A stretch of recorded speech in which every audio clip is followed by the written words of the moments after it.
시편 145편 1절부터 21절 말씀 같이 합니다.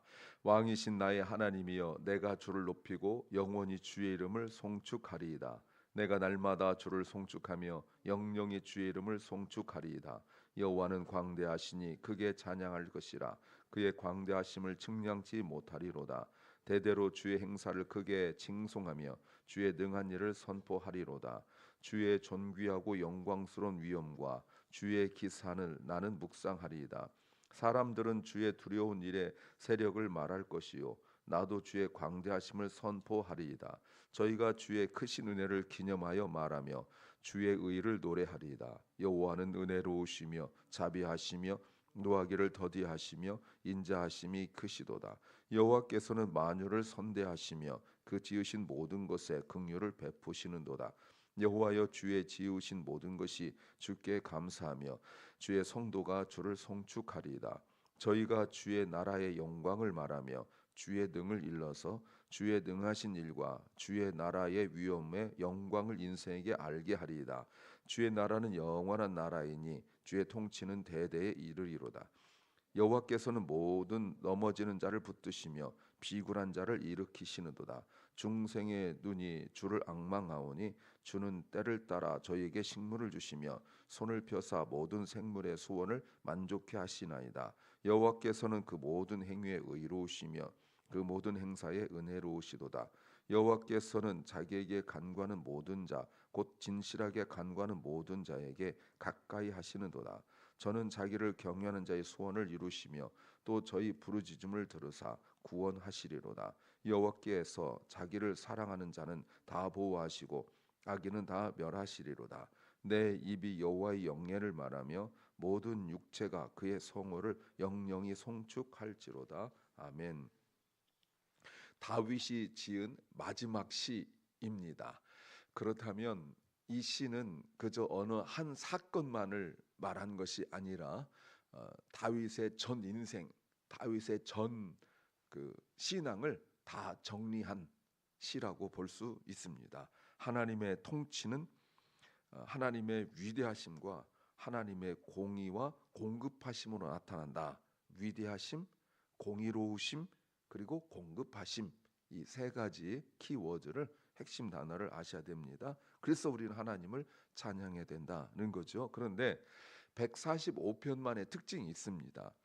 찬양에 대한, 그냥 찬양하라라는 말이 아니라 그 찬양에 대한 다양한 표현으로 써 있어서 아마도 찬양에 관한 한 145편만큼 다양하게 표현한 시는 없다라고 말할 수 있습니다. 어제 우리가 144편 1절과 2절에서 나의 반석 여호와를 찬송하고 저가 내 손을 가르쳐 싸우게 하시며 하면서 2절 여호와는 나의 인자시요 요새시요 산성이시요 건지신 자시요 방패시요 하면서 표현을 했는데, 하나님에 대하여 144편은 전쟁 중에 하나님이 경험한 내용이라면 145편은 그의 일생 속에서 하나님을 경험한 내용이라고 볼 수 있어서 하나님이 누구신가에 대하여 매우 자세하고 매우 다양하게 설명하고 있다라고 말할 수 있습니다.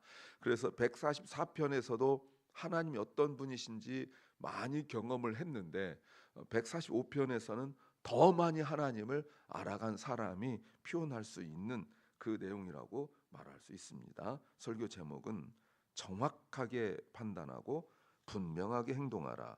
정확하게 판단하고 분명하게 행동하라. Make sound judgment and act decisively. Make sound judgment and act decisively. 우리가 모든 일을 정확하게 판단한다. 이거를 우리가 잘 들어야 돼요. 분명히 행동한다. 이게 우리가 잘 알아야 돼요. 자, 보세요. 정확하게 판단한다. 그러면 여러분 이게 마이크 맞습니까? 이런 거는 세상 지식이라고 말할 수밖에 없어요. 근데 만약 여러분 보세요. 이게 마이크다라고 말하면 우리 전문가 아닌 사람들은 다 고개 끄덕끄덕 하면 마이크 아니라고 부정할 사람도 없어요. 그런데 전문가들, 그러니까 마이크 전문가들은 이게 마이크다 그러면 속상해합니다. 왜?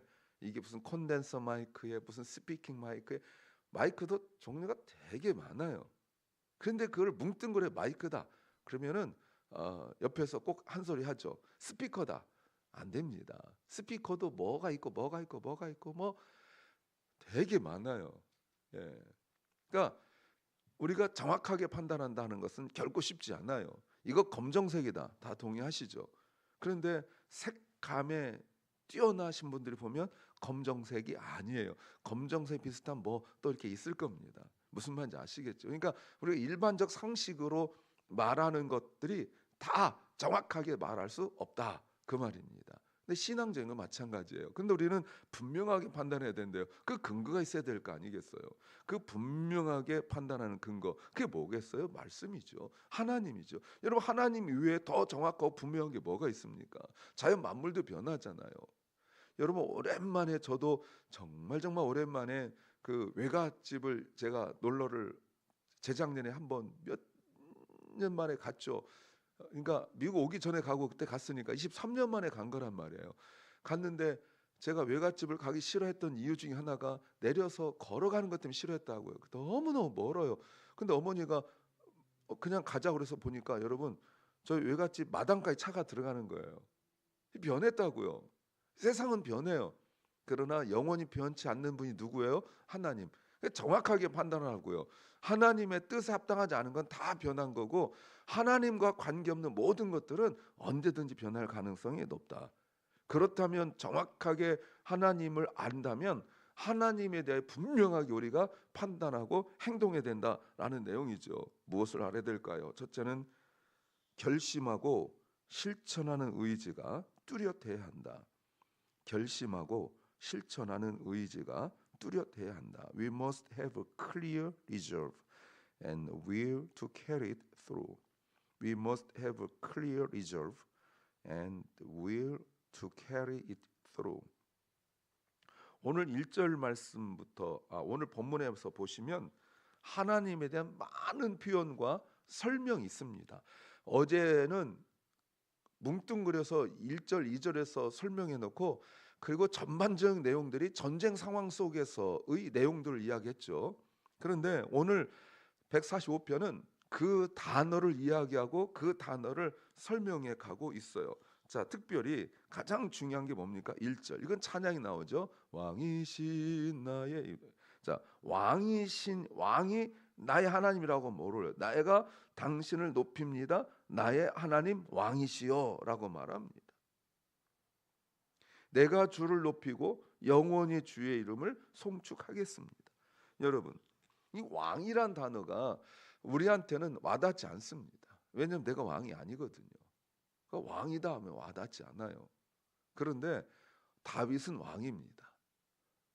왕인 다윗이 하나님을 많은 표현이 있지만 왕이라고 말해요. 여러분, 굉장히 중요한 단어입니다.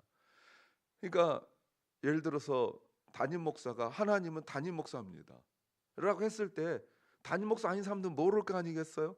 나만의 하나님이에요. 나만의 하나님. 그런 표현이에요. 왕이신 하나님이라는 거. 자, 그렇다면 자 보세요. 왕이 어떤 자리고 어떤 지인지는 다윗이 가장 잘 압니다. 왕의 측근들도 몰라요. 왕의 아내들도 모르고 왕의 자식들도 몰라요. 오직 다윗만 왕을 아나요. 근데 그 하나님을 영원히 높이고 섬기고 찬양하겠다고 말해요. 근데 그 왕이 무엇인지는 말하지 않아요. 다윗만 알고 있는 거죠. 그런데 두 가지를 주목해야 돼요. 하나는 의지예요. 내가 하겠습니다. 내가 하겠습니다. 여러분, 지금부터 이제 이렇게 보시면 내가 뭐뭐 하겠습니다라는 말이 굉장히 많이 나와요. 2절에서도 내가 하겠다. 그렇죠? 예, 내가 하겠다. 그리고 계속적으로 그 뒤에도 보면 내가 뭐뭐 하겠다, 뭐뭐 하겠다라고 말하는데 이제는 한글의 특성상 내가 많이 빠졌죠. 예, 그러나 내가 뭐뭐 하겠다, 내가 뭐뭐 하겠다, 뭐예요? 의지예요. 그런데 나의 의지가 뭐라고요? 찬양이라고요. 왜? 정확하게 판단. 하나님 누구신지 알으니까. 변하지 않는 대상을 알으니까. 그러면 나의 의지가 나와야 돼요. 그러면 내 상황을 이야기했습니까? 얘기 안 했죠. 내 형편을 이야기했습니까? 얘기 안 했죠. 왜? 객관적이고 분명하고 확실한 변하지 않는 하나님을 알면 나의 상황, 나의 형편, 나의 감정을 뛰어넘는 의지가 나와야 되는데 그게 바로 찬양이라는 거예요. 또 하나가 뭡니까? 내가 주를 영원히. 여러분 영원이란 말은 밑에도 그 또 2절에서도 영원히 나왔는데 이 영원이란 말이 날마다란 말이에요. 날마다. 여러분이 날마다란 말이 뭡니까? 매일이란 말입니까? 물론 그럴 수도 있죠. everyday 매일일 수도 있죠. 그런 말이 아니에요. 나의 어떤 상황 속에서도 하나님 찬양하겠다. 이 상황을 이야기하는 거예요. 아까도 말씀드렸지만 좋은 일만 있겠습니까? 마음에 드는 일만 있겠습니까? 기분 좋은 일만 있겠습니까? 사업이 잘 될 때만 있겠습니까? 몸이 항상 건강할 때만 있겠냐고요.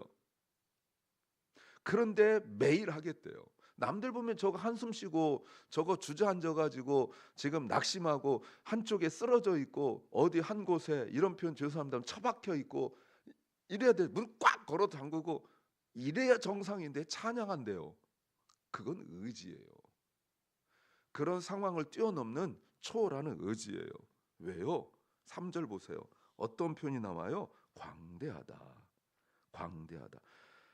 여러분 광대하다는 말은 측량할 수 없다라는 말이에요. 측량할 수 없다. 나와 있죠. 광대하시니 그의 광대하심을 내가 측량할 수 없다. 어떻게 측량하겠냐고요. 어떻게. 그래서 보세요. 그럼 우리가 어떤 반응을 보여야 되는가? 3절 크게 찬양한다. 앞에는 그냥 찬양이었습니다. 그런데 크게 찬양한다. 크게란 말이 뭐예요? 가장 크게, most, 최상급을 말해요. 이거보다 더 큰 게 없어요. 내가 찬양할 수 있는 그 최고점, 그만큼 찬양한대요. 그리고 4절 대대로 주의 행사를 크게 칭송하며 주의 능한 일을 선포하겠다. 주님 하신 일을 선포하겠다. 이 대대로란 말도 중요하죠. 이 대대로란 말이 매우 중요해요. 이게 뭡니까? 세대에서 세대로, 다음 세대로란 말이죠. 우리 세대에서 다음 세대로 할 일이 있는데 그게 뭡니까? 찬양이라고 말하는 거죠. 그러니까 하나님을 찬양한 것을 가르쳐야 된다라고 말합니다. 자, 5절에서도 주의 존귀하고 영광스러운 위엄과 주의 기사를 내가 뭐 한다고요? 묵상한다. 이 묵상한다는 말이 그냥 우리가 생각할 때는 마음에 깊이 새긴다 이렇게 해석하는 분들인데 그런 뜻이 아니에요. 묵상한다는 말이 시편 1편에 나와 있는 것처럼 계속 말한다 이런 뜻이에요. 원래 묵상이란 말이 그렇잖아요. 옆 사람이 들릴 정도로 뭐 그런 거 많이 옛날에 목사님들 들으셨을 텐데 가까운 사랑하는 사람한테 소곤소곤 대듯이 말한다. 이런 말인데 이런 말이 또 다른 말이 뭐냐면 쉬지 않고 주절된다는 말이에요. 쉬지 않고 계속 뭐 이렇게 말을 하는지 보니까 하나님 찬양, 묵상한다는 말이 찬양한다는 뜻이에요. 하나님을 아까는 가장 크게 했었잖아요. 하나님 찬양합니다 했는데 이제는 여러분 날마다 어떻게 이러면서 있겠어요. 그냥 조용한데도 계속 하나님 찬양합니다. 할렐루야 이렇게 있다는 거예요. 계속 입으로 말한대요. 어떤 하나님이에요? 어떤 하나님? 객관적 하나님. 어떤 하나님? 성경에 있는 하나님. 그 하나님이 내 하나님이라는 것을 계속 얘기한다는 거예요. 그 나의 하나님이 되신다는 것을 계속 말하는 거예요. 여러분 보세요. 왕한테 당신은 나의 왕이십니다. 뭐 그렇죠. 그래서요. 뭐 좀 백 좀 써달라 이겁니까? 근데 하나님한테 나의 하나님이라고 하니까 이건 사랑이 전제가 돼야 되는 거잖아요. 그러니까 계속 말하고 큰 소리로 말하고 그러는 거죠. 그리고 6절, 7절 사람들은 주의 두려운 이의 세력을 말할 것이요 나도 사람뿐만 아니라 나도 주의 광대하심을 선포하리이다. 7절 저희가 주의 크신 은혜를 기념하여 말하며 주의 일을 노래하리이다. 예.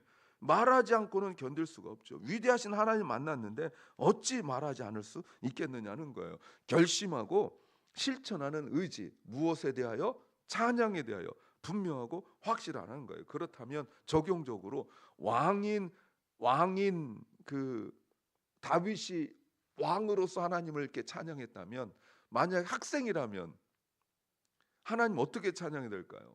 목사라면 장로라면, 권사라면, 집사라면 하나님 어떻게 찬양해야 될까요? 사장이라면 하나님 어떻게 찬양해야 될까요? 두 번째는 입을 열어서 다른 사람에게 말해야 한다. 입을 열어서 다른 사람에게 말해야 한다. We need to speak up and say it out loud to others. We need to speak up and say it out loud to others. 자, 하나님 대해서 계속 설명하면서 사실 이게 자를 수도 없는 내용인데 7절에서 보시면 저희가 주의 크신 은혜를 기념하여 말하며 주의 의를 노래하리다. 뭐 하기를요? 여호와는 은혜로우시며 자비하시며 노하기를 더디하시며 인자하심이 크시도다. 여러분 여기서 나왔죠? 출애굽기 34장 6절에 나왔죠? 지금 요거는 출애굽기 34장 6절에 나왔어요. 근데 여러분 구약 전체를 관통하는 것들이 있는데 바로 요거예요. 그러니까 어느 성도 입에서 또는 공동체에서 여호와는 자비하시며 은혜로우시며 노하기를 더디하신다라고 말이 나오는 순간 상황이 정리됩니다. 전쟁이 정리돼. 여보사밧이 전쟁에 나갈 때 여호와는 은혜로우시며 자비하시며 그 찬양했잖아요. 그 찬양 나오면 문제 해결되는 거예요. 신앙이 막 세상으로 나가고 어긋나게 나가고 우상 숭배하다가 이스라엘 백성들이 하나님은 자비로우시며 은혜로우시며 노하기를 더디하신다라는 찬양이 나오는 순간 회복입니다. 이런 표현들 잘 보셔야 돼요. 그러니까 이런 표현들이 성경을 쭉 읽다가 나왔다. 그럼 신앙 회복된 거예요. 예, 이게 매우 중요한 겁니다. 그러니까 다윗이 다른 것 아니라 이걸 가지고 나왔어요. 또 9절 만유를 모든 것을 선대하신다. 은혜로 대하신다. 왜요? 그 지으신 모든 것에 긍휼을 베푸시는 분이기 때문에 그렇다. 그러므로 10절 여호와여 주의 지으신 모든 것이 주께 감사하며 피조물들이 주의 성도가 주를 송축합니다. 여러분 이 말이 무슨 말일까요? 여러분 하나님은 까다롭지 않는 분이라 이 말이에요. 하나님은 감싸주시는 분이라는 거예요. 여러분 하나님께서 만드신 모든 것들이 사실 얼마나 부족합니까? 그런데도 그들이 감동을 받아서 하나님을 찬양하는 거예요. 근데 우리는 굉장히 까다로워요. 왜 이렇게 까다로운지 다른 사람이 대하여 그렇게 까다롭게 해요. 여러분 넉넉하지 못하죠. 그러니까 하나님을 경험하지 못한 사람이기 때문에 까다로운 거예요. 여러분 세상은 그렇지 않아요. 세상은 자꾸 자기 기준이 있어요. 세상은 회사에 사람 뽑을 때 자기 기준이 있죠. 그리고 나름 뭐 좋은 학교 자기 기준이 있어요. 성품 이런 거 안 봅니다. 자기들 기준만 봐요. 그러니까 그 기준에 통과한 사람을 대하여 그 기준에 들어가지 못한 사람들이 부러워하잖아요. 우리 아이가 뭐 예를 들어서 명문대 뭐 최고 점수로 또 뭐 다들 부러워하잖아요. 칭찬하잖아요. 왜? 아무나 들어간 데가 아니거든요. 그런데 하나님은 너그러우신 분이에요. 까다롭지 않아요. 조건 따지지 않는다고요. 너 이래 산대 이렇게 하지 않는다고요. 왜요? 아까 우리 보셨잖아요. 출애굽기 34장 6절에서 자신의 백성이라는 아브라함과 언약 하나 딱 그 때문에 노예들을 받으셨어요. 만약에 조건 따지면 바로 왕을 받으셔야 되잖아요. 그렇죠? 그런데 하나님은 노예들을 받으셨어요. 우리는 자꾸 뭔가 조건을 따져요. 나에게 유리한가 아닌가. 그런데 하나님은 넉넉하시다고요.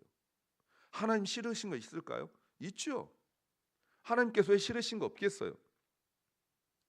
그런데도 하나님은 품어주시고 기다리세요. 그러니 우리 입에서 찬양이 안 나오겠느냐? 지금 그 얘기를 하는 거예요. 11절부터 저희가 주의 나라의 영광을 말하며 주의 능력을 일러서 주의 능하신 일과 주의 나라의 위엄과 영광 인생에게 알리하리다. 주의 나라는 영원한 나라이니 주의 통치는 대대 이르리로다. 여러분 선포하고 있죠?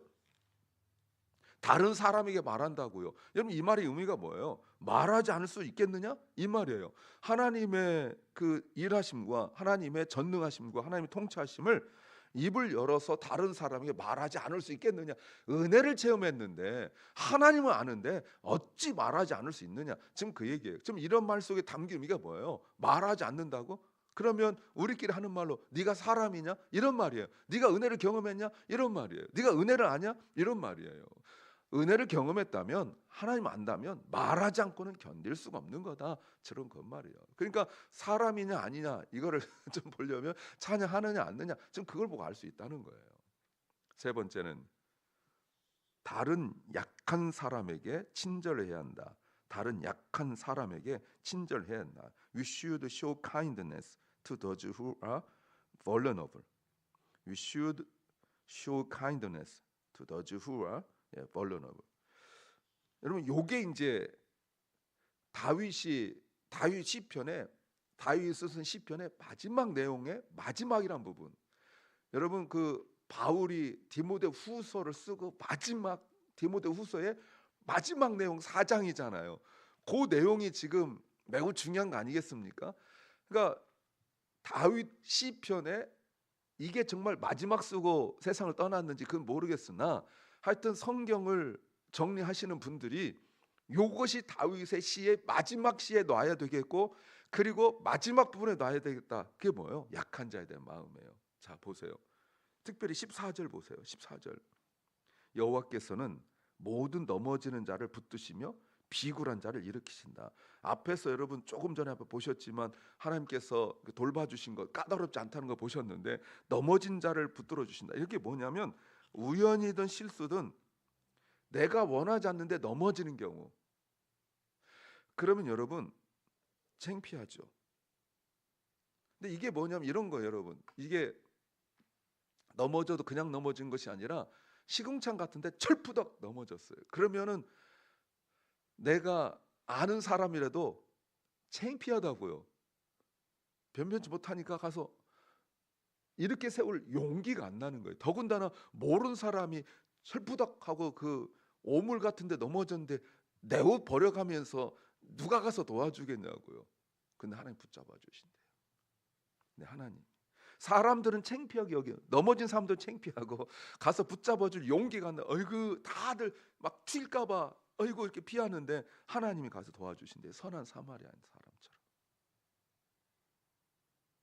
다 창피해요. 그리고 14절 하반절에 비굴한 자를 일으키신다. 이 비굴한 자는 뭐냐면 핍박을 받고 압박을 받아서 고통을 당해온 사람들. 그게 누구예요? 그 사람들이 노예이고, 그렇죠? 삐천한 사람이고 가난한 사람이고 그런 사람들인데 누구도 돌보지 않는데 주님이 붙잡아 주신대요. 이걸 경험한 사람이 누굽니까? 한나잖아요. 한나가 사무엘상 2장에서 그 유명한 메시아 찬양하지 않습니까? 자기가 어떤 여자였어요? 예, 그 쓰레기 더미에 있던 여자잖아요. 진토에서 나를 일으키시며 그 얘기를 하는 거예요. 그리고 누구도 손 내밀지 않을 때 하나님 손을 내밀어요.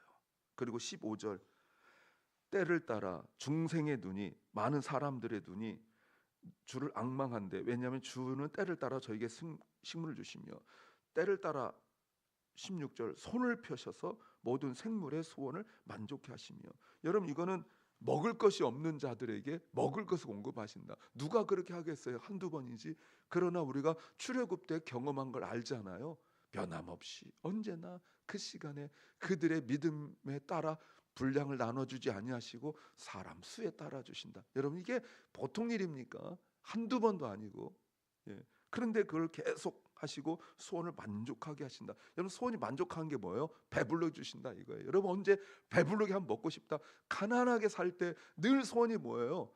배불르게 한번 먹고 싶다. 그거였잖아요. 근데 그 배부른 만족감을 주신다라는 거예요. 17절, 하나님께서 그 모든 행위에 의로우시며 그 모든 행사에 은혜로우시다. 이 말이 뭐예요? 하나님께 하시는 일에 사람들이 인정하게 된대요. 아, 여러분, 우리가 뭔가 제공할 때 한두 번 계속 제공할 때 기대하는 게 있거든요. 내가 이렇게 하면 이렇게 기대감이 있어요. 근데 만약 이렇게 하지 않아 보세요. 당장 서운하다고요.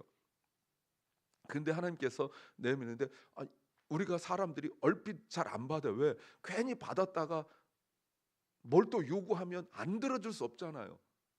예. 근데 하나님은 그렇게 하지 않으신다는 거예요. 뭐 원하시는 거 있어요? 아니, 이러신다는 거예요. 그게 은혜로우신 거죠.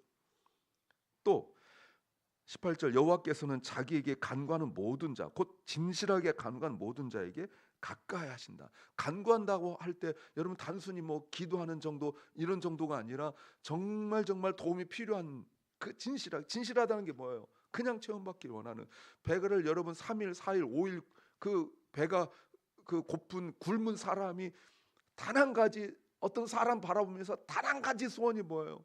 배고파요. 이거잖아요. 그게 진실함이에요. 다른 거 생각하지 않는다고요.